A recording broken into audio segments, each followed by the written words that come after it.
आपल्या वक्तव्यांमुळे नेहमीच चर्चेत राहणारे ठाकरे गटाचे खासदार संजय राऊत यांच्या अडचणीमध्ये वाढ होण्याची शक्यता आहे. पत्राचाळ जमीन घोटाळा प्रकरणामधील एका साक्षीदार महिलेनं गंभीर आरोप केल्यामुळे खळबळ उडालेली आहे. त्यामुळे संजय राऊत पुन्हा एकदा ईडीच्या फेऱ्यात अडकण्याची शक्यता आहे.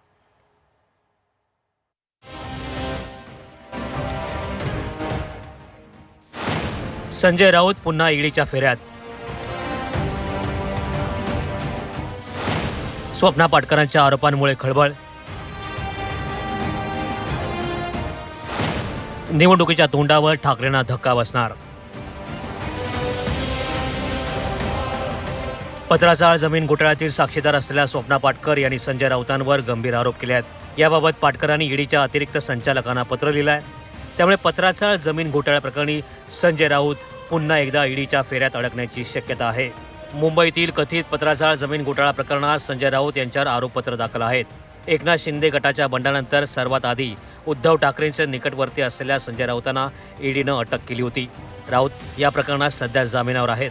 आता स्वप्ना पाटकर यांनी ईडी अधिकाऱ्यांना पत्र लिहित गंभीर आरोप केले आहेत. पत्राचाळ प्रकरणातील आरोपी आणि त्यांचे गुंड मला सतत धमकावत आहेत.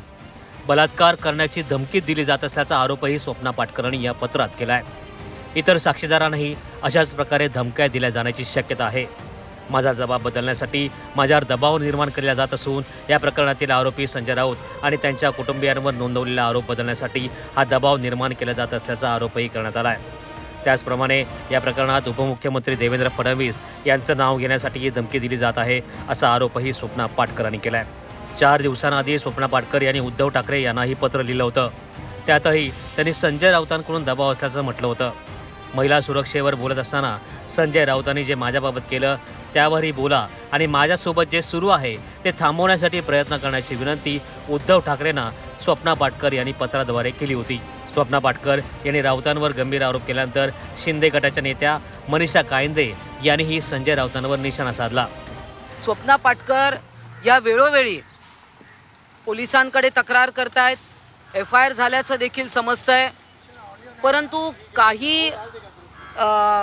काही लोक त्यांच्या बाजूनी आहेत की काय, किंवा काही लोक त्यांना प्रोटेक्ट करतायत की काय, म्हणजे हा विषय खूपच गंभीर आहे.